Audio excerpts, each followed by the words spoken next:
It was a perfectly promoted product that showed the consumers what it was and delivered it tenfold. And in saying that out loud, I should probably put this little guy somewhere he won't hurt himself.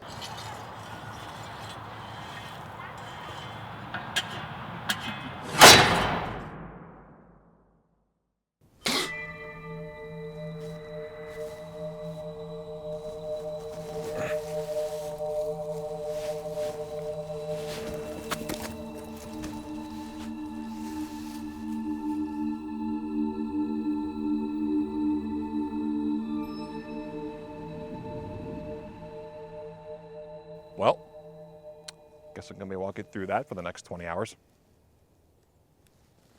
It's a good thing I have plenty of practice. I'm here, reaching far across these new frontiers.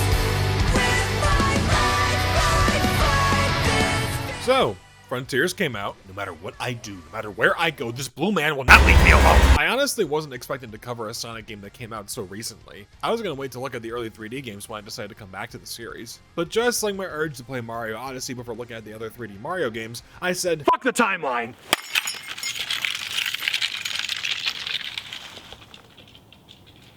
Oh wait. If I mess with the timeline, that means I was never born. Don't mess with the timeline, it always comes back. Like Sonic. So a little context for my stance on the series up to this point. Y'all know my feelings on the classic games. If the 10 individual videos of each game didn't clue you in, then you're thick. Just like me. But after that point, there were, for lack of a better description, a bunch of peaks and valleys that took place across the series. This was a time that I wasn't particularly aware of until I was in middle school. The years that I'm most familiar with are during the late 2000s and early 2010s, back when I first got interested in the series, and this time was unique for how ununique it was. It started off strong in my honest opinion, with games like Unleashed, Colors, and Generations all being really damn good games in their own right. Generations being the one that I think most people universally agree on being the best. I feel the need to bring this up because after Generations, we hit this period of time where the quality had ranged from mediocre to HOLY SHIT! The 2010s honestly felt like the series was just kind of on autopilot, and anything that came out from Sonic Team specifically just kind of seemed half-baked and not fully fleshed out. They had a good formula set by Generations, and then they changed it all completely with Lost World on the Wii U. And then you have Sonic Boom, an attempt to make a reboot spin-off series that played along the lines of Jak and Daxter. It was bad, let's move on. Now we did get a genuinely great experience with Sonic Mania. I talked about it twice, that shows how much I love that game. But the big difference there is it wasn't made by Sonic Team proper, nor did it seem like they had much involvement with it from a design standpoint. It was mainly cosmetic and marketing stuff. Granted, Boom wasn't made by them either, and their last main game was more of an experiment on a console that was, well, dead. So there wasn't any cause for alarm yet in regards to what Sonic Team was making. But then, it happened. Jesus! These are the games that really shook my confidence in Sonic Team. Forces was a bland boost style game, and I've talked about Colors Ultimate before, but just to refresh your memory, I cannot think of a worse thing for your doctor to give you. You have Alzheimer's. Ooh, what's that? You don't have a pill for this, do you? We did have Sonic Origins, which is a fine game, but literally everything that was added by Sega to this collection just kind of made the whole package feel lame as a result. So with the announcement that they were planning to take Sonic in a whole new direction, planning for more of an open world type feel, I was to say skeptical at best. I think they showed the first trailer at the Game Awards last year, and this trailer, it did nothing for me. It wasn't bad, but it didn't show anything outside of just some locations in the game. People were drawing all the comparisons to Breath of the Wild, and that's fair. These seem like the qualities of a bunch of open world type stuff. I needed to see more. And my skepticism dropped to complete and utter doubt when the first bit of gameplay was debuted by IGN. It looked bad. It ran poorly, the graphical pop-in was terrible, and nothing about the demo looked interesting. It was just kind of meandering around and collecting stuff. This was a brutal first impression.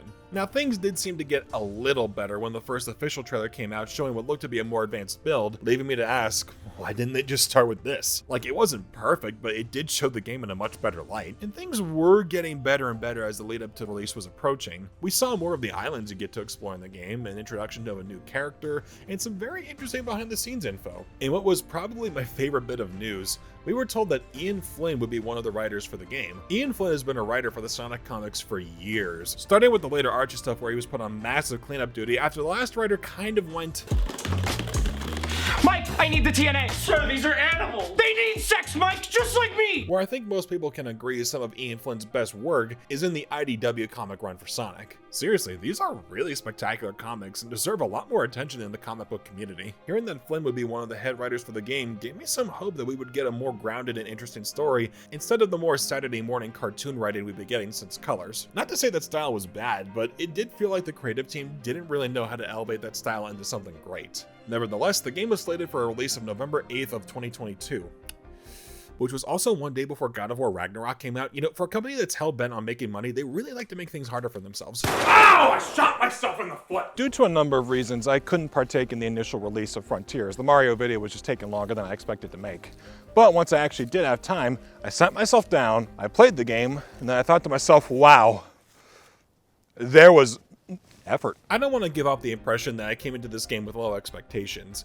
The more we actually saw of the game, it did give me more hope, so I was cautiously optimistic. But that's the key word here, cautiously. Because after being burned one too many times by the current team and the business practices of Sega, I think it's fair for me to say that anything could have happened. It could be good, it could be bad, it could also not exist. I'm not seeing it anywhere. Oh, I know, come with me.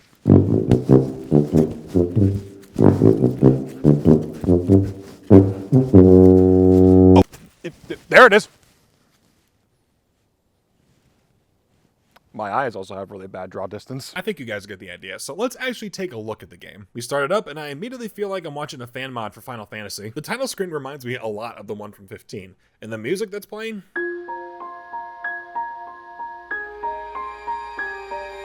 It sounds like we're off to Sonic's funeral. Well, I guess that makes it his third death. All jokes aside, I do dig the vibes this title screen gives off. It's such a dark contrast to the type of title screens we got in the other games. Here it's a lot more like an ambient worlds video. It's kinda cool. Sonic Frontiers music and noise to listen to while writing. Make sure to include the rain.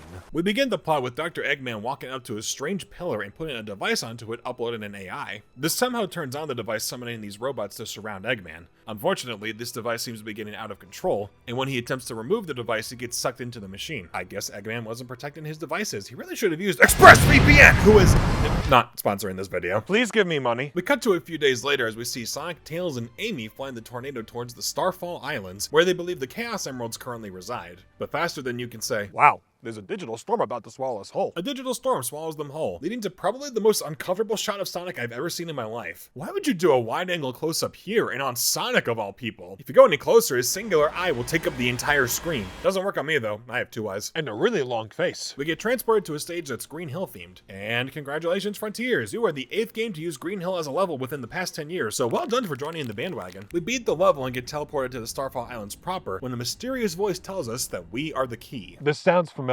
It tells us to defeat the Titans and tear down the wall between dimensions. And just to give you a taste of the great character writing in this game, this is Sonic's response.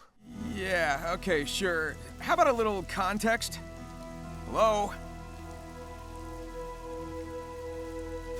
And that's it. I love it. He's not trying to force in a joke or some quip. It's something that makes sense for Sonic to say, and even more sense for how he says it. He's seen this stuff before, he knows the drill and just rolls with it. I love that. We explore the island for a bit until we find Amy locked up in a cyber cage, looking like a digital ghost. After we free her, the two get the idea that taking down the so-called Titans might be the way to restore her and Tails back to normal. So Sonic does just that as he confronts the first Titan, and sees it's accompanied by a young girl named Sage. She tells Sonic not to fight the Titan as it could result in his death, and she's very much correct. I love this moment where Sonic just says to himself that he needs the Chaos Emeralds. He's like, yeah, fuck that, I'm not in the mood to deal with it. So from there, Sonic's goal is to locate the Chaos Emeralds while also discovering more about the island's inhabitants, as well as helping his friends. After you get the Chaos Emeralds and defeat the first Titan, Sonic makes his way to the next island where he gets shot down, losing all the emeralds. From here, the cycle kind of repeats itself for the next couple islands. Really, the main plot of Frontiers is extremely simple when you get down to it. Get the Chaos Emeralds, defeat the Titan, and that's really it. And at first, I was a little worried that the game's story wouldn't get any more complex or interesting.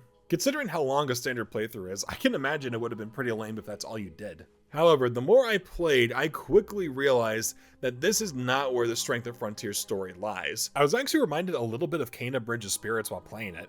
And if you remember what I said about that game, it's the characters' personal stories and world building that really makes the story interesting. Their backstories, their lives, their passions, and their insecurities are what drew us to them.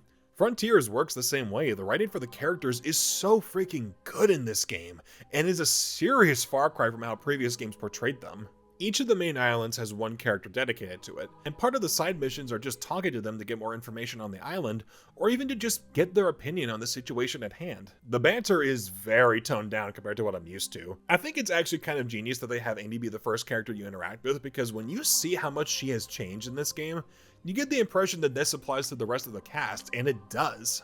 Let's go in order. When you explore Kronos Island, you find these little inhabitants called Cocos, and while their language is foreign to Sonic, Amy can understand them since she's stuck in cyberspace. Part of this guy's mission is to be reunited with his long-lost love, and the more you talk to Amy about this across the island, you get a sense of why she's so attached to this. We all know she has a crush on Sonic, and honestly, who wouldn't? The dude got legs. But we see through her determination why the two reuniting is so important to her, because she knows Sonic will do the right thing and help them. And here's a fun bit of character growth. When Sonic says he needs to prioritize saving her and Tails above the others, she actually gets upset with him, and it makes sense why. He's the only one who can help these little guys, and the idea that he wouldn't do that rightfully annoys her. He obviously helps them both, but never would I have expected a morality check from Amy Rose of all characters. The scene where the two get reunited is really bittersweet. We see a flashback where the two ran to each other in their original forms before a massive attack, and presumably died together. Reuniting them as the Coco helped their spirits lay to rest. God, this is really similar to Kana now that I'm saying this out loud. That's low-key how the spirits in that game were laid to rest. Makes me wonder if one of the devs played this and went to Ian Flynn like,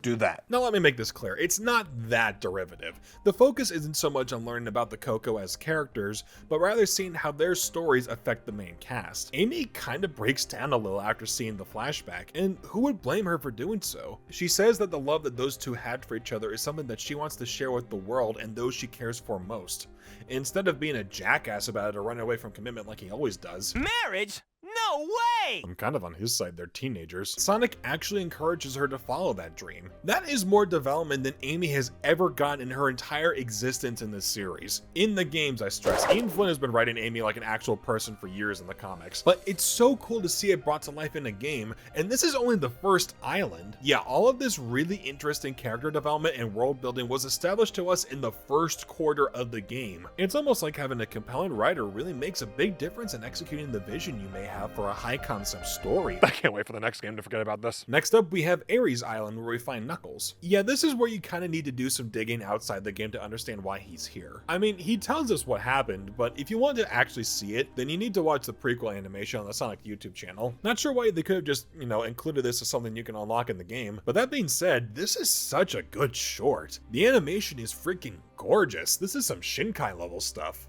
We see that Knuckles was exploring his home island so that he can know every little secret and weakness that may be present, and he finds one of the towers that were on the Starfall Islands. He gets transported there and oh my god, he's actually kicking ass. You see this, right? He's actually destroying these robots with no problem. Again, I know this doesn't seem crazy, but after years of Knuckles being portrayed as a dumbass, Shut up! God, that brings me back. Hi, Clement, I love you. Please don't sue me. If you do, be gentle. it is so cool to see him hold his own here, and he actually has a motivation. Pray tell, I know, it's like he's an actual character with the slightest amount of depth or something. But then Sage comes in and traps him in the same cage we found Amy in. We free Knuckles, and while he's helping us find the Chaos Emeralds, he comes across these soldier Cocos, whose most damaging attack is probably just throwing themselves at people with their rocks.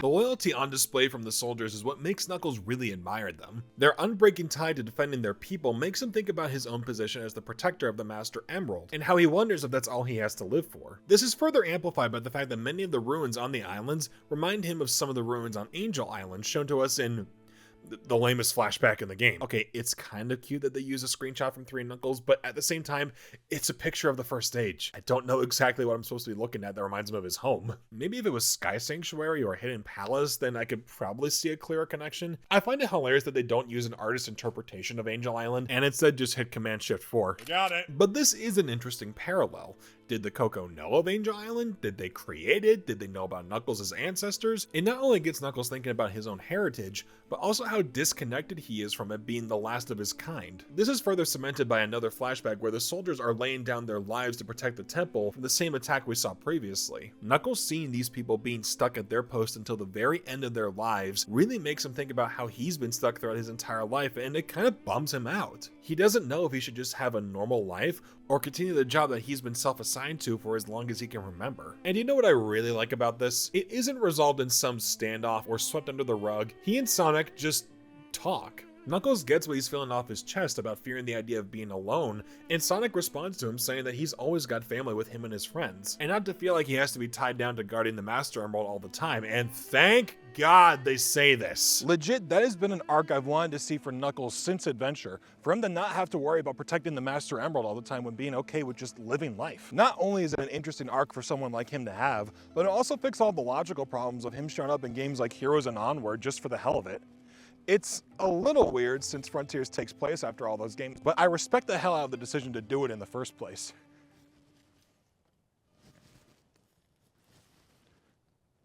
I've been going the wrong way. Tails is the last one we find on Chaos Island, and I mean, good lord, he has some of the best character elevation out of everyone here. So his arc in Adventure 1 was to gain more self-confidence. That is something he accomplished at the end of that game. In Adventure 2, his arc was gain more self-confidence again. It was a really short arc and not really focused on that much, but he still had an arc. But after that, Tails was just kind of there. He didn't really seem to learn or evolve from his arcs in the adventure games. He actually regressed something fierce. He became more of a scaredy cat in face of the most negligible of danger. Keep in mind, this is the same character who beat Eggman face to face in his walkers twice, and then cowers in fear at the sight of Chaos Zero in Forces. The biggest pushover of a boss fight in Adventure makes Tails go face down, tail up. I bring this up because all of the inconsistencies and regressive character traits he's gotten over the years is now being used as a springboard to give Tails an even better arc now. He has so much guilt and self-hatred after all the times he's cowered away to the sidelines whenever there was massive danger. This is shown during moments of self-deprecation he slips into in his conversations with Sonic,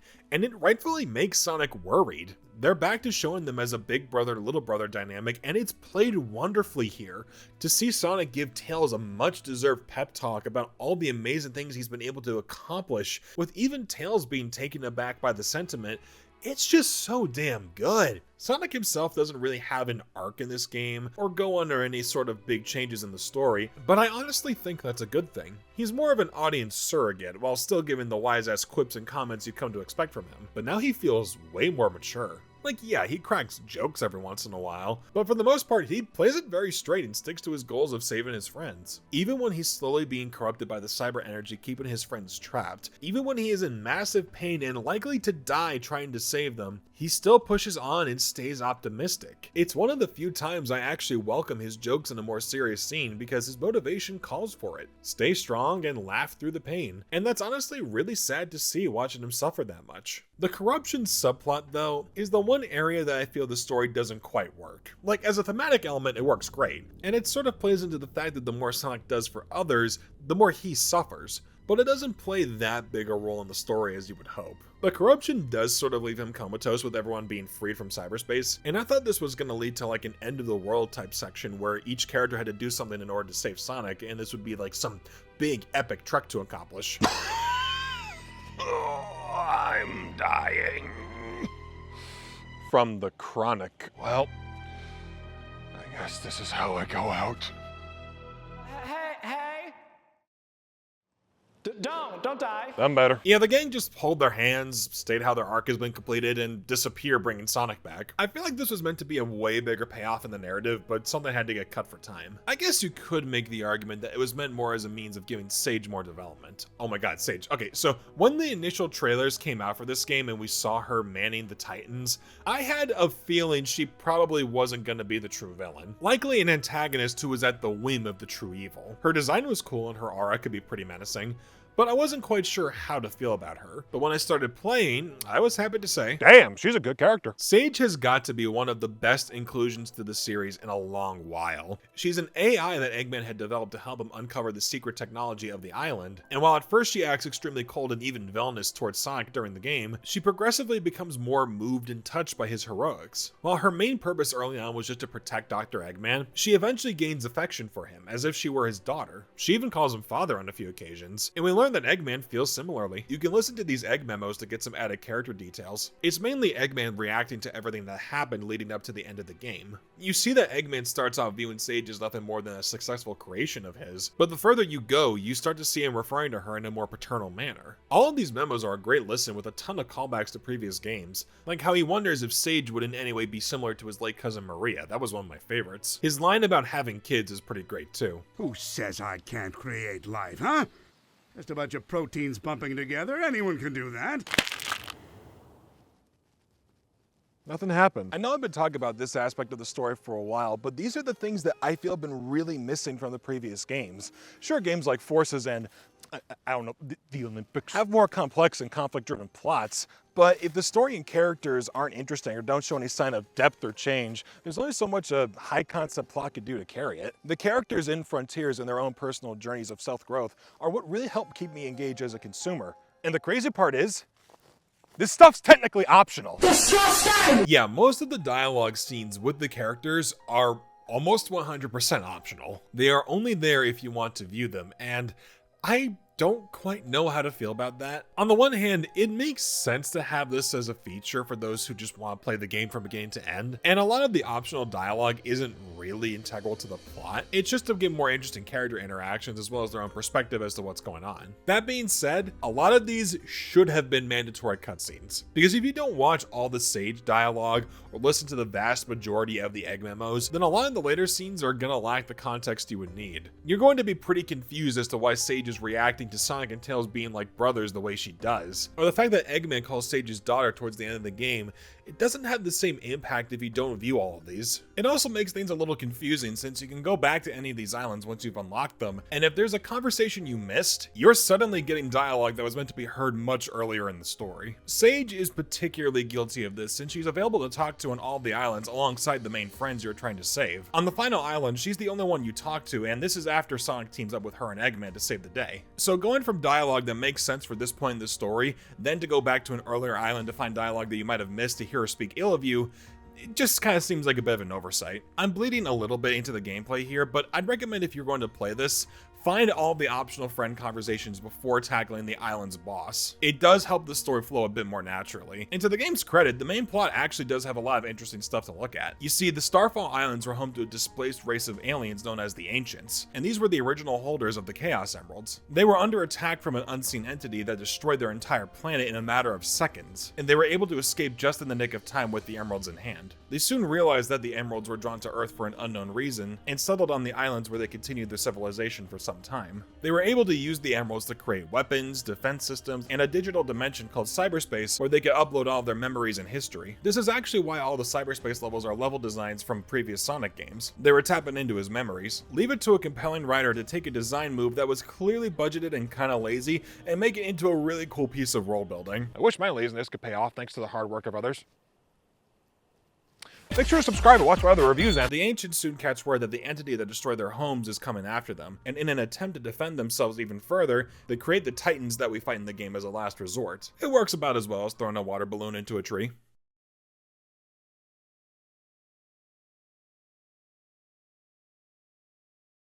Most of the other Ancients knew that they would need to relocate, so they took the emeralds and used them as wayfinders that eventually led them to the Master Emerald. This is seriously cool to me. We get a bit of history as to where the emeralds came from in Adventure and how Knuckles' tribe discovered them only to be wiped out by Chaos. But now, because of this game, we know that Chaos was never an omnipotent god. He was a descendant of the Ancients. And if you want further proof, Eggman just flat out says it in one of his memos. I had Sage run a diagnostic on the recorded genetic data of the Ancients, and then against archives I have with me. They're relatives of Chaos, the god of destruction. checkmate, Christians.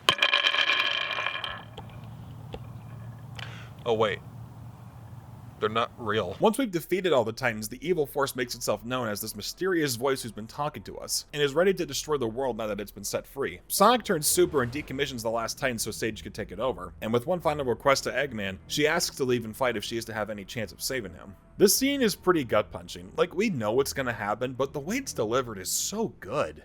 Even Supersonic won't be able to stop it. I know what I must do. I must leave you. I understand. Go. Fulfill your function.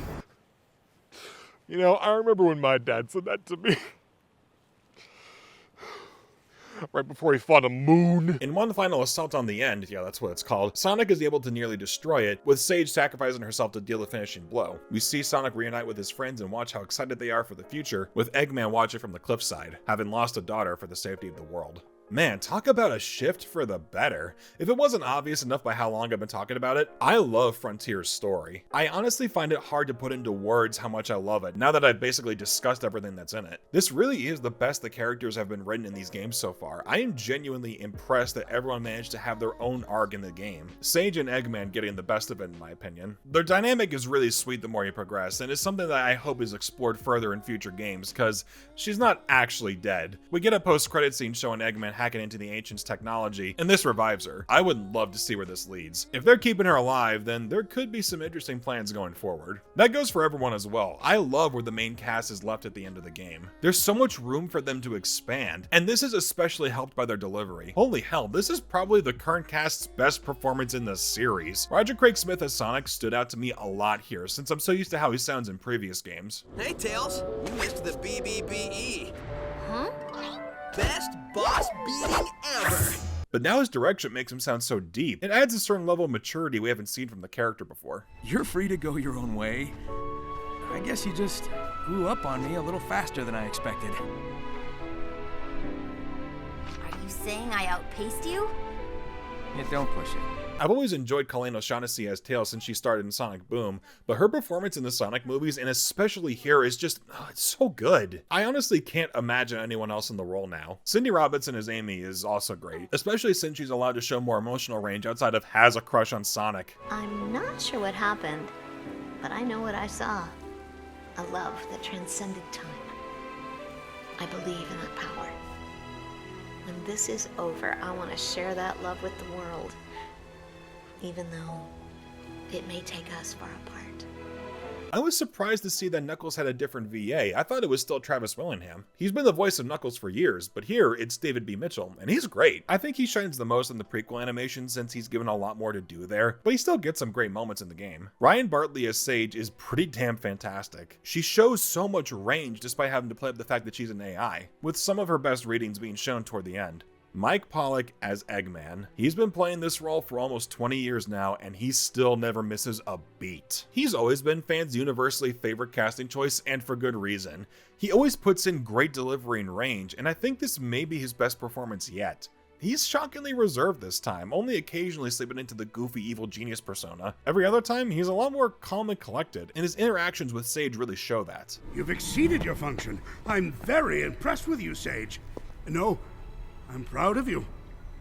The main plot is a lot of fun too. It's pretty simple at the end of the day, but the world building that it brings is so fascinating, and it really feels like it ties all the games together in a nice way. The callbacks and references to previous games can get a little overbearing, especially if you played these games before. Like 1 minute they'll reference something in Forces, which makes sense, that was the last game to come out, but then they'll reference Dark Gaia from Unleashed or the Ark from Adventure 2, and if you've never played these games, you may miss out on their significance. Now me, on the other hand, Never get lost in the wilderness without them. I have played all these games and spent maybe more time than I should have invested in their stories, but I do think it ultimately works to Frontier's benefit. Part of the character's journey is learning to be better than their former selves, and bringing up all the incredible things that they've done in previous games, it does give a sense of progression to them that we haven't seen before. My only complaints are that I wish we got a bit more backstory on the Ancients. What we have here is fine, but I think we could have gotten to see a really interesting civilization and their connection to the Emeralds, and what we get feels more like the Spark Notes version. Maybe if they added a history of the Ancients animatic in the extras menu, it could have been interesting. Second, I think maybe a recap of previous games would have been nice as well, especially given how much they reference past adventures. Kind of like how God of War Ragnarok gives you the option to watch a refresher of the previous game, just for the sake of getting caught up to play this one. Lastly, and I do think this is a genuine complaint, I wish the animation was better. It's fine, but I feel like it could have been better. The movements kind of feel a bit stiff and unnatural. Sometimes the mouth movements look a little weird, and the editing for certain dialogue feels like it needs a second pass. I feel like this is something that Sonic has always struggled with in each game since Adventure, and this is certainly not the worst the series has ever given us. But I feel like after Unleashed showed such an upgrade from the previous games, I wanted to see that same jump in quality here. Even Rise of Lyric, terrible game aside, had genuinely great animation during the cutscenes. I don't know, maybe they just need to outsource it to a dedicated animation team, because with games like Kena Bridge of Spirits and Ratchet & Clank Rift Apart really pushing the boundaries of what can be done with animation in games, it does make me wish this game had been given the same treatment. But other than that, I honestly do feel like it's a step in the right direction, focusing on a narrative with more character-based progression, rather than one focusing on telling jokes with little substance. It's not perfect, but the effort and passion on display here clearly shows a level of craft that this department of the series hasn't gotten in such a long while. I love it. Well, now that I've talked about the game in its entirety, we should be approaching the end of my journey. I wonder how much time's left in the video. Oh, there's gameplay. Why do people let me do anything? I think this is probably what drew everyone's attention the most. When rumors of this game were circulating, one of the most common aspects being thrown around was the fact that this game was going to be an open world Sonic game. Well, open zone as the devs decided to call it, which I feel like is a weird thing to call it in general. Open world makes sense, but an open zone just kind of sounds like a paradox. Here's a zone, but it's open. Just like how my closed eyes are wide open. I initially assumed that the open world was going to act more like a hub area for you to explore to find individual levels in, kind of similar to how Adventure in 06 worked. And while that is somewhat the case here, the open zones are actually the real meat of the game. When looking at what's available to you, it's kind of breathtaking. I mean, look at that. You can explore this entire island front to back, and this is only one of them. When you start off on Kronos Island, you get eased into the game pretty nicely. You go forward through this long hallway while trying to learn the ropes, but as you progress and reach the top of the cliff, you see just how much ground you have yet to cover. Your main goal on each island is to get the Chaos Emeralds and fight the island's Titan. Getting them done is by completing what I can only describe as a trickle-down collectible system. There are a lot of collectibles on each island, and they all have their own purpose and means of getting them. You need these vault keys in order to get the Chaos Emeralds. Where's the best place to get them? You complete Cyberspace levels and complete mini challenges in each of them. How do you get to Cyberspace? Well, you need to unlock them by getting these portal gears, which you can get by defeating mini bosses. How do you find the mini bosses? Well, you just wander around the island until you run into them. Or you can unlock sections of the map by playing little mini games, which has the bosses show up on the map, as well as any other collectibles in the area. Once you see these collectibles, you'll notice these little trinkets, which are also something you need in order to talk with your friends and progress the story. The math hurts my brain. This is more or less the main structure of Frontiers. Explore the islands, finding as many collectibles as you need in order to progress, and I'm not gonna lie, a part of me was really worried that this would get old fast. That the only thing of value in these large worlds was finding a bunch of trinkets and nothing else. And while these collectibles are the reward you can always expect, I was pleasantly surprised with how much fun it was to actually explore these areas. I know the common comparison people make is to Breath of the Wild, and while visually it does take a lot of cues from that game, I'd say structurally, it's way closer to something like Mario Odyssey. The islands act less as a central hub and instead act as massive levels for you to explore in. They are littered with small platforming challenges, each rewarding you with some of the collectibles, but the most common you're likely to run into are the memory tokens. These little guys are all over the place, and in many ways are kind of the game's main collectible. You use them to unlock conversations with your friends as well as Sage on each of the islands, and while I mentioned earlier most of the conversations were optional, some are mandatory for progression. Not only progress the story, but some offer you little minigames that either unlock more of the map or even give you Chaos Emeralds, providing us with the most wholesome thing I've ever seen.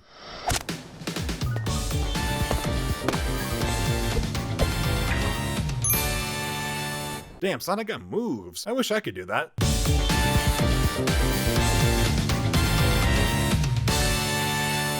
That was me, I did that. Most of these minigames are pretty standard and not particularly fun if I'm being honest. The first one has you pulling weeds out of the ground and using the new Psyloop move, and I was a complete dumbass and didn't realize that the whole ground was covered in weeds. I just kept circling these plants over and over again thinking they were the weeds. Again, I failed math. These escort missions you do in the second island are kind of superfluous, there's not much to them. The tool collecting on the third island was alright, since you do a lot of platforming in order to progress. The final island has a space shooter. Let's remember this for later. These aren't super long, and despite their shortcomings, they're harmless, unlike Sonic, who kills. Combat was also something highlighted as a big mechanic of the game. The islands may be old, but they got a lot of robots all over them. And the combat in this game is perfectly fine. I don't think any of us were expecting a lot of depth or complexity when it came to fighting. The most complex the main series had ever got was with Shadow in 06, where you just hit the same button over and over again. Early on in Frontiers, the combat is almost just as bad as that if I'm being honest. Just keep bashing square over and over again. It gets results and the animation looks cool, but there's not much to it early on. This quickly gets fixed the more you play and gain experience points. You'll start unlocking some more combos from the skill tree, and when you do, fighting does get a bit more fun. You surprisingly have a lot of varieties with how you can attack, my favorite being the upgraded projectiles. These shred enemies' health like crazy. The only thing about the combat that doesn't work for me is two things. One, the parry is broken. Not that it doesn't work, it actually works too well. You can hold a parry for what I'm assuming is forever, and anything that touches you will be parried. There is no timing required for this. I guess that means it's pretty beginner friendly, but I feel like there should be some mechanic where you need to time your parry for it to count.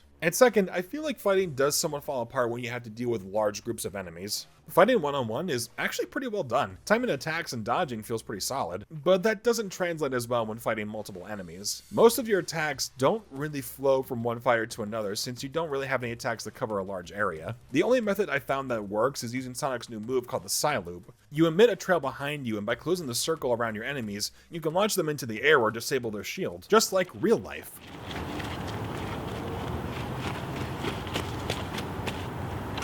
The Cyloop is a move I can vibe with conceptually. It's kind of like paralooping in Nights into Dreams, just to compare it to something. I like using it to trip up enemies in combat, and later on you can unlock a combo finisher that uses this move automatically against them. Its use everywhere else in the game though is shockingly underplayed. You can use it to solve certain puzzles when exploring the islands, or you can use it to open these treasure icons that usually give a good handful of memory tokens to you. Otherwise, its use is pretty tame, which I don't mind personally. I could see how a move like this could get really old and gimmicky if it was used too much, so I appreciate that it isn't overstated. Also, considering how massive the islands are, you are given a lot of room to experiment with. The islands were something that I wasn't sure how to feel on initially, but as soon as I started exploring Kronos Island, I fell in love with this concept. Not only do most of the islands have their own unique look to them, but the way they are designed makes it so much fun to just get lost in and discover in them. Well, okay, I say get lost in, but honestly, navigating the islands is never a problem at all, at least for me. Every island has a couple dedicated landmarks to help you identify where you are in relation to everything. Kronos is a really great starter level. It's considerably smaller than the future areas, despite what the map might tell you, but I think it's good that it eases you in with its relatively straightforward layout. The more you explore the areas, you can find these minigames that unlock more of the map when you complete them. I like this as a mechanic, but a part of me wishes that this was tweaked just a little bit. The map system is great at showing you where every collectible is, but until you unlock that area of the map, it remains blank. Maybe if they had it so you carve out the areas of the map you explored previously, and then have the checkpoints uncover the rest. Also, these minigames are not very deep at all. I get why that's the case since uncovering the map is a major aspect of completing this game, so they probably didn't want it to be too much of a hassle, but I think more variety would have been nice. You'll find some other cool landmarks on the island like the abandoned Eggman ship, or this floating upside down pyramid thing. That's just cool regardless of the context. But the thing that will surprise you are the mini-bosses. These are pretty hit and miss across all the islands, but they each have unique ones, which is pretty cool. Asura and Squid are the main ones for Kronos. I enjoy fighting Asura. Climbing up to the top while avoiding damage is a lot of fun. Squid kind of sucks, if I'm being honest, at least early on. He's a runner boss that you need to catch up with in order to actually hit the thing, and the running part takes so damn long.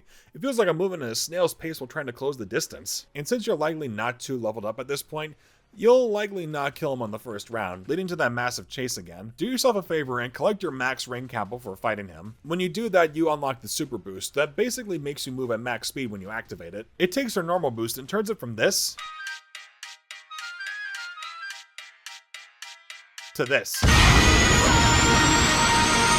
It doesn't do anything to help with the damage, but it certainly makes the chase feel like it goes faster. When you beat them, it gives you a portal gear, which allows you to play one of the cyberspace levels, there being around 7 on each island, with the 5th island having 9. While I'm on the subject, I may as well cover these now. Cyberspace are your typical Sonic levels that you've seen before. And when I say you've seen them before, I really mean you have seen these before. The level design, in some way or another, is heavily inspired, if not completely ripped from previous games in the series. If you played the other games and noticed how some set pieces feel familiar, you would be correct. With the exception to some of the levels on the final island, all of the layouts are pulled from either Adventure 2, Unleashed, or Generations. While from a story standpoint, I get what they're doing here since these are pulled from Sonic's memories, it feels like a cheap move that lessens their overall value. I'll be blunt here, the cyberspace levels are probably the weakest aspect of the game. If not for the fact that all the levels are in some way ripped from previous games, they also just aren't as fun to play. They are really short. On average, most of them last around a minute. Just like me. It's the same problem that Forces had where the levels feel like they stop before they even really get a chance to get going. It's the same thing here, but these are levels that already exist. It's not like you had to do much to make them longer. Generations had levels based on previous games, and while there are some set pieces from those levels that are brought in,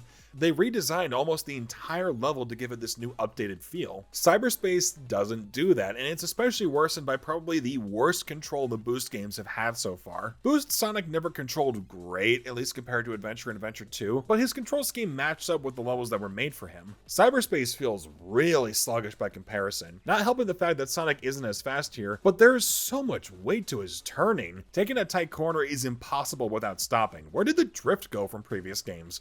I know Forces got rid of it, but Forces is bad, so we should move on. There's one level that's ripped from Unleashed that actually has you drift, but it's during these context-sensitive areas. Why? Why is it only here, and why is it the only level in the game to do this? The 2D sections, oh my god, this is probably the worst Sonic has felt in 2D in a while. There's no floatier movements. You lose all momentum where you jump. Your boost doesn't really feel like it goes that fast at all. This was always the low point in previous games to have it, and honestly, I'd argue they were at their best in Unleashed just because they didn't last super long, but it feels like they've only gotten worse over time. Leave 2D Sonic to the classic style and keep 3D Sonic in only 3D. The only time where Cyberspace kind of works for me is actually when they use level design from Adventure 2. Since you're not meant to blast through these stages as quickly, you can navigate them a lot better. My favorite revisits being Metal Harbor, Skyrail, and City Escape. They're not perfect, and considering their controls, I'd rather just play their original counterparts. It's honestly weird that Cyberspace has these control problems because that's not present at all in the open zone. Yeah, here Sonic controls pretty damn great. The turning is a lot tighter, the jumps don't feel quite as heavy, the boost gives you a considerable speed increase. You can even customize your control in the options menu so it can fit your playstyle the best. I mean, I maxed everything out from the get-go, but I love the fact that you're given the option to do this. When exploring the islands, I never had a problem with controlling Sonic. It works really well for this game. But yeah, back to the islands. I love how whenever you unlock a section of the map, you'll have these grind rails spawn in so you can travel faster from one area to another. This helps a lot since you don't get fast travel until you unlock every map point, so this is really useful. The last main challenge, with exception to the boss fight, is this line puzzle. Each island has an additional mini challenge before beating them, and spoiler alert, I'm not a big fan of any of them. Chronos probably has my favorite of the bunch.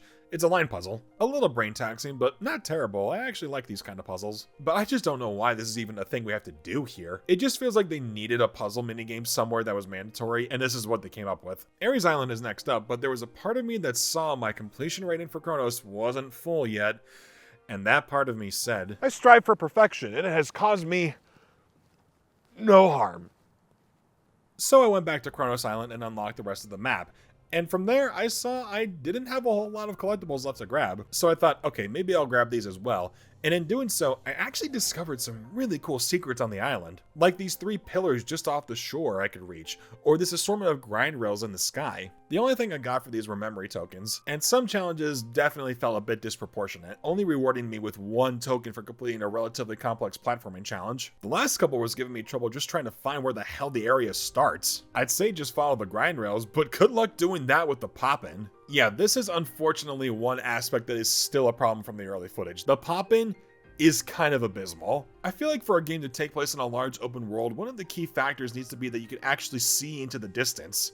So when mandatory collectibles can't be seen from afar, yeah, that's kind of a problem. It also just looks ugly, especially since you move so fast, several objects will just appear out of nowhere. Granted, it's not something that ruins the game, and after a while, it's something that I stopped paying attention to, but if this couldn't have been fixed, I would have preferred the assets just fade into view rather than pop in. Anyway, I get the last of the tokens, I check the map, and I see that I've cleared house. So I move on to Ares Island expecting the same thing, and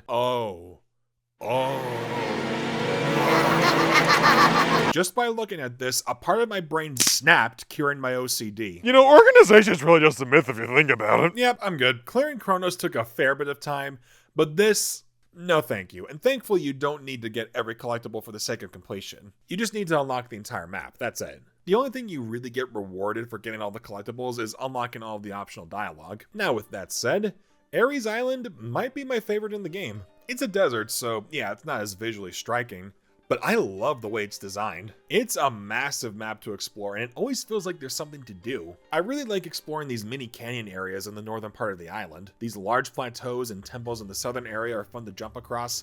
I love the Oasis area as well as the Cocoa Stronghold. This always looked really striking to me. I also like the feeling of getting lost on this island since it felt like there was always something new for me to find. There was this one area on the outskirts where I was trying to find the last couple of map points. As I kept going, I saw this massive cliffside that I followed until I saw a temple that led me underground. I follow it down and see that there is a massive underground area that splits off into a couple different directions, each with their own obstacle course. I follow one and it takes me up to the map point, and when I activate it, it spawns a rail that quickly gets me back to the central area of the island. That was awesome. I love that feeling of discovering new areas and being rewarded for my sense of curiosity. The mini-bosses on this island are a little more lacking if I had anything to complain about. I love fighting Tank. Using the arena as a makeshift slingshot to damage him is awesome. The other bosses, however, have kind of the same problem that Squid had, where they just take too long. Strider, you need to grind on all of these rails, which just gets kind of boring. Shark, good lord, if you can avoid this one, then do so. He has a bunch of quick time events that just go on forever until you can hit him. And if you don't kill him on the first pass, you have to do the whole thing all over again. Also, this island's dedicated challenge is kind of stupid. It's a crane game where you line up the colors. Ha! Take that, colorblinds! I deserve this. Chaos Island is next up, and I really feel conflicted about this one. I love the setting. It being on an active volcano is such a cool idea, and it leads to probably some of my favorite imagery in the game. I do like the secret areas here as well as the obstacle courses, but I don't think its layout is all too fun when you first play it. Having both a steep mountain and a crater next to each other just kind of makes it so you have to awkwardly navigate around both. I feel like the landmarks aren't as distinct, so it's a bit hard to figure out where you are in relation to everything. Also, there's this part where you need to get to this specific part of the island to talk to Tails, and I, for the life of me, could not figure out how to get over there. I checked these bridges, nothing. I looked for grind rails, nothing. I tried unlocking parts of the map, nothing. It wasn't until I was fighting this bird enemy when I realized I can actually fly it. So I thought I'd try that, and lo and behold, it got me close enough to where I could jump on a couple of rails and make it to Tails. Honestly, that did feel pretty satisfying to accomplish. But I couldn't shake this feeling that I had done it unintentionally, since I never felt I had to do something like that at any other point in the game. Frontiers is weirdly strict in its progression, despite being an open world game. While the order in which you do certain tasks is mostly up to you, I feel like they only give you a few ways to navigate the island your first time without giving you the opportunity to discover it yourself. Chaos Island is full of that problem, as there are a lot of invisible walls that prevent you from going to certain places that the game considers out of bounds. This bridge that's lifted up is climbable and you can jump over it, but just before you reach the other side, you get stopped by an invisible wall. That's really stupid. If you didn't want me going there this early, then make it impossible for me to scale the bridge. Otherwise, let me go over there if I have the ability to do so. Aside from that, I don't have much else to say about Chaos Island. I do like exploring it after the map is completely unlocked, as I have a pretty good idea as to where everything is, but I'd say of the main islands, it's probably my least favorite. The final minigame here is pinball. Alright, I know this is a common for the series, but needing to get 5 million points in 2 lives, yeah, that's a bit much. Getting the score multiplier is helpful, and when you get the max at 256, it doesn't take that long to finish, but that doesn't really mean anything when the ball falls through the side all the time. I can't do anything about that. It's out of my control if it goes there or not. This would be my least favorite minigame, but Ares had baby's first crane, so this at least crossed the low bar. It doesn't get much lower than that. Raya Island isn't really a full island to explore. It's here to serve the story more than anything else. All you're doing is climbing these towers and activating these panels. In context of the story, it's great. The buildup of climbing these towers knowing that it's hurting Sonic is really effective. I guess the only part that's kind of lame is that this is the same island as Kronos. Not even that it just has the same assets, but it's literally connected to the island. You can see it from the cliff. In fact, if you notice how when you complete the map for Kronos, you can see this big area up top you can't go to, yeah, that's this island. It's especially strange since there's a fair amount of extra stuff up here. Some forests, the edge of the waterfall, all these temples and ruins, which were actually the ones we saw in the original trailers. It's really strange that it's part of an island structured like this. This all gets topped off with Oranos Island, which I think is part of Kronos Island as well, that just got sectioned off to be treated as its own thing.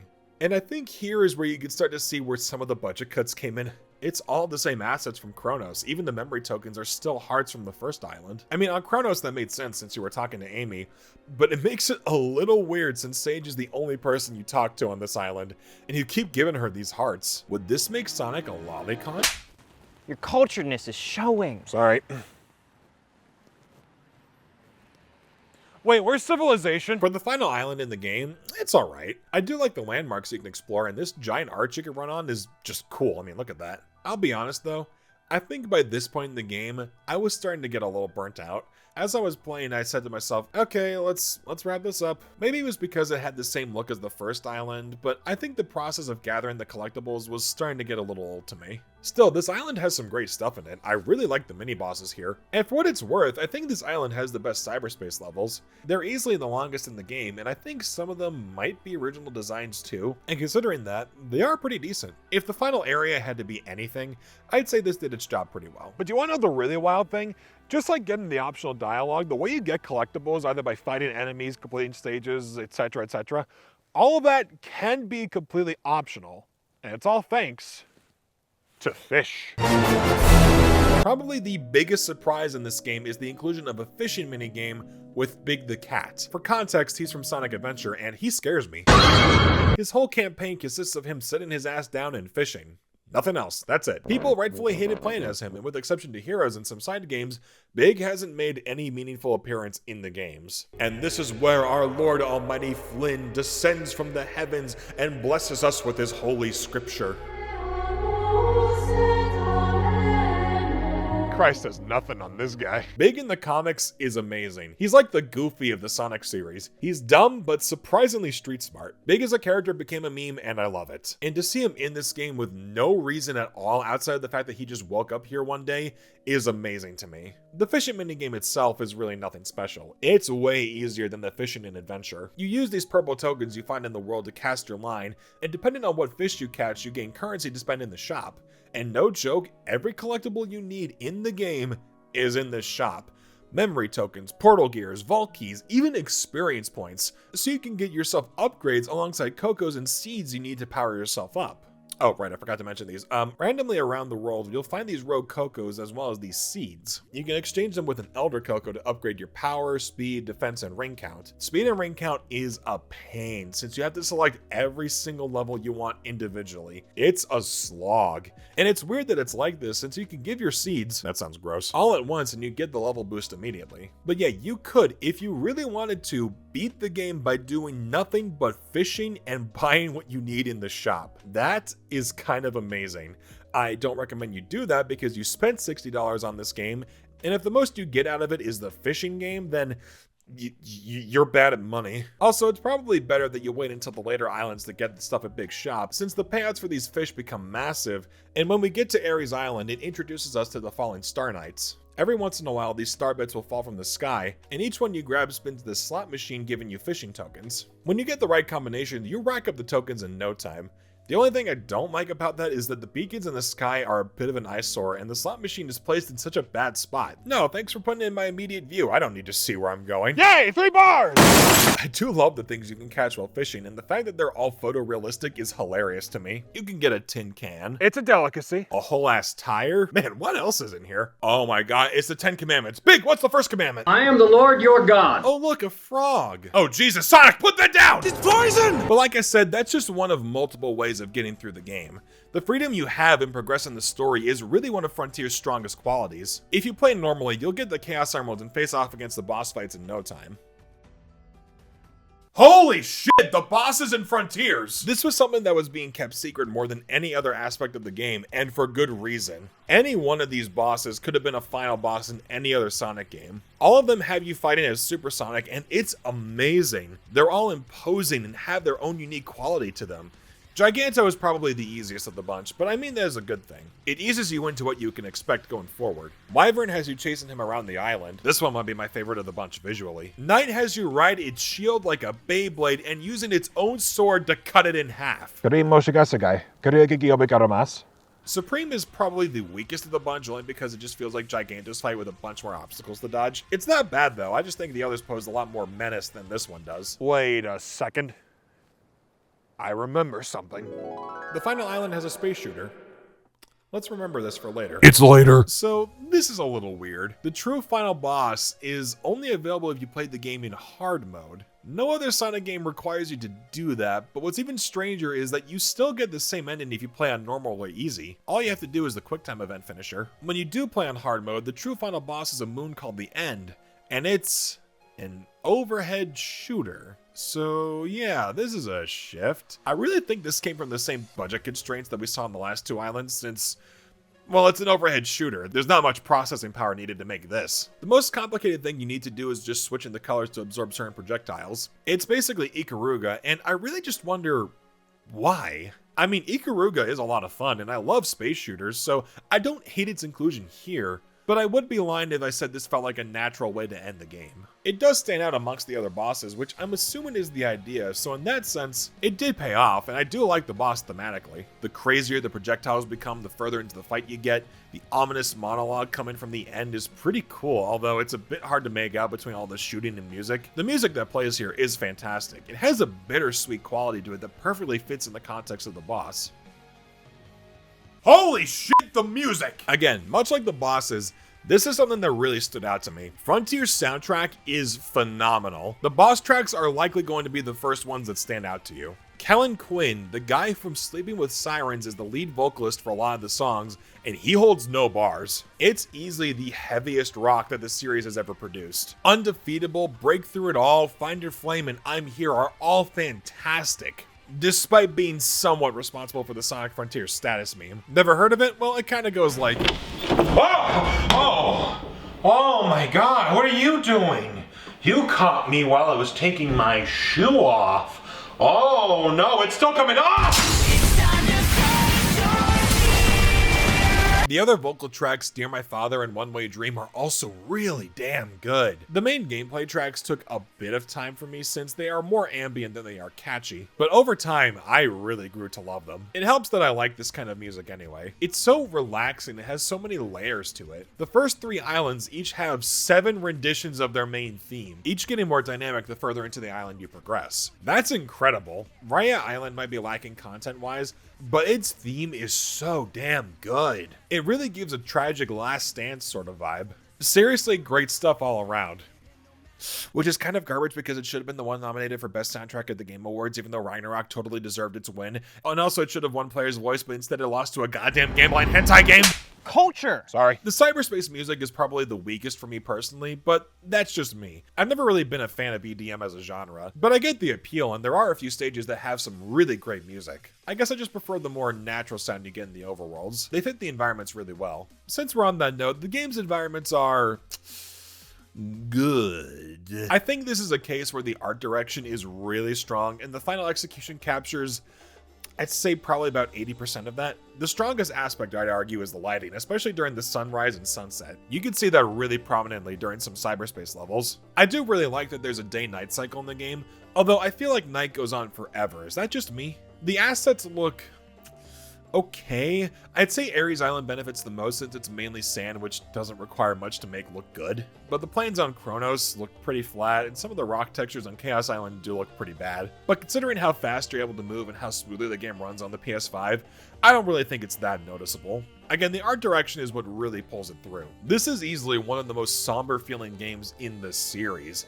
It fits the story's tone really well. There isn't a lot of variety in colors on each island, but the main color scheme they go with is handled very effectively. The islands do often look very gloomy, just like most days at home. I love the sun. You can tell by my tan. There are some free costumes you can mess around with, like the 2 versions of Rathalos from Monster Hunter, which look pretty cool in action, and you can also wear the soap shoes from Adventure 2. I'm honestly surprised that these made a comeback since references to those games aren't very common, but I can appreciate this. They do look really good in action. After beating the game, there's not much else really to do. You can get access to the arcade mode, which is just a quick way to replay any of the Cyberspace levels. I'm good. I'd rather just load up my main file and explore the island some more. Now, with all that being said, Time is a myth. that is Sonic Frontiers. Wow, was I ever more happy to be wrong about a game? I am genuinely really happy with how it turned out, despite my initial skepticism. I really love the open world design. The islands are so much fun to just run around and get lost in. The bosses are easily some of the best we've ever had in a long time, and the story is really something special. It really feels like an interesting retrospective of the franchise and seeing what directions they can take these characters going forward, but not in an obnoxious meta sense. Everything that happens in the narrative, despite being a little messy with how it's told to the player, shows a real drive to tell a genuinely good story. That effort and passion is something that emanates across the entire game, and that's honestly what I've been looking for. Hell, it was kind of the thesis of my Origins and Mania Plus review. And oh, a quick behind the scenes note. I'd actually cut out an entire unscripted sequence of me ranting about the state of the series and my worries about Frontiers leading up to release. I cut it out because it was 10 minutes of me rambling about my problems with the series. Who wants to see that? But to make a long story short, my biggest problem was the lack of ambition and the lack of confidence in said ambition. Lost World Colors, and to a lesser extent Generations, they were not ambitious. Forces was ambitious in concept, but you kind of got the sense that no one was super confident in the final product. So there was a bunch of watered down ideas or stuff that didn't really get enough attention. So as a result, the whole package just kind of suffered. Frontiers changed that. It is an ambitious game with an even more ambitious story. And while it's not perfect, that effort and passion shines through across the entire package. But the only parts that I feel weren't particularly ambitious were the cyberspace levels. And that's only because their whole existence plays it extremely safe. Although, considering how short those levels are, I don't find their existence to be that offensive. My genuine hope is that this game lays down the groundwork for projects going forward in the series, and that Sonic Team tries to improve on what worked here and just leave out what didn't work, or at least try to improve it. And it seems like they have pretty big plans for this game going out the rest of the year. We got news that there was going to be 3 waves of DLC, including stuff like costumes, photo mode, etc., etc. But Wave 3 is showing to have new story content and playable characters. What that means, I hate to say, I have no idea. I really hope it means we can play the whole game again with either Tails, Amy, or Knuckles, while taking advantage of their abilities, but I should keep my expectations in check. I don't want to get burned expecting something that's not explicitly promised to us. Still, it is exciting to hear. If there's anything I hope future updates would bring, it would be these 3 things. Hey everyone, editing Sean here. I spent so long making this damn video that the first update already came out because I'm just so good at planning. The update itself actually does touch on quite a number of things I was going to request anyway, so I figure I may as well just talk about it now. The first thing is a boss rush, which I'm glad is here. The bosses are one of the best aspects of this game, so to be able to replay them whenever you want is pretty great. It is attached to an enemy rush mode, which is a little annoying because you just have to take out waves and waves of enemies plus the mini bosses and come to second island where you have to fight Shark.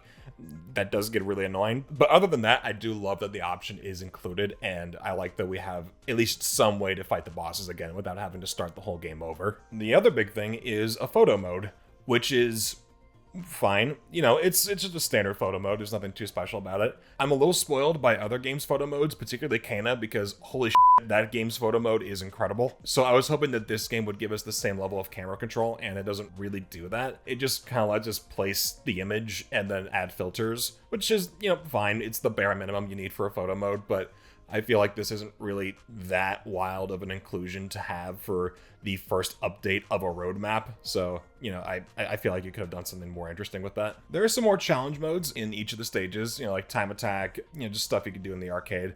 Nothing too special in all honesty, but it's nice to have just to get some more replay value out of the game. There's some much needed quality of life improvements. Now you can upgrade your speed and ring count in bulk. You don't have to do it one at a time over and over again, which is awesome.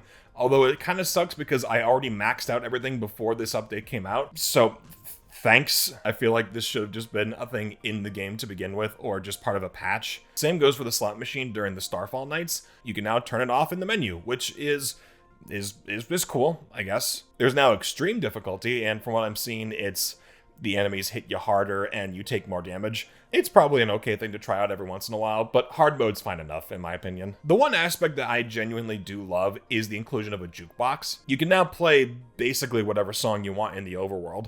And the really cool thing is, you can find extra songs as collectibles in the overworld. So I actually really like that they add this extra feature as a collectible you can get. So like it ties back into the main concept of the game. Finding the music notes is pretty fun, although they are all marked on your map, so finding them is not very difficult. But it's cool to have. I do love the selection of tracks. It's a very unexpected track list. A lot of songs from 06 and Secret Rings, surprisingly.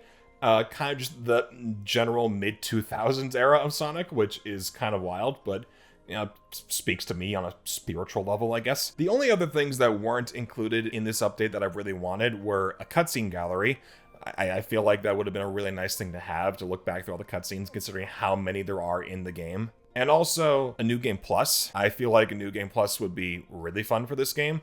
And with the inclusion of extreme difficulty, that probably would have included some fun added challenge. But overall, I think this update's fine. I do hope that the next 2 updates are more substantial. I know update 3 is going to include a lot, but we'll just have to wait and see what that is specifically. But in the meantime, this is a fine update, and it helps that it's free. So, you know, that's a nice thing to have. Okay, now my wild bullshit antics can resume. I think if those are added to the free DLC packs, it would help make this game feel just that much more complete. But as is, I'm still really happy with the game we got. It's one of the fastest selling games in the series so far, and fans haven't been as bad about this one compared to others. In fact, the only ones I think that don't really like this game are the ones who bought it on the Switch. Did you just forget that Colors Ultimate was a thing? If you plan on getting this game, then I honestly recommend that you do. I'd suggest either getting the newest gen versions or the PC release. I can imagine the mod scene must be really cool for this game. Overall, while there are a fair amount of faults and it's not really a great game per se, I still love it, and I hope this does set the foundation and standard for the rest of the series going forward. I know it's difficult to trust Sonic Team as they've now had 3 separate occasions where they had a foundation that worked great for them, only for them to abandon it before it reached its full potential. Why do I like this series? But I do hope this helps shift the priority towards ambitious quality rather than just easy reliance. Now, with all that walking done and over with, I should be approaching the end of my journey. I'm right back where I started. Well, that sucks. The only thing I can think of that can go so far only to go backwards is Sonic.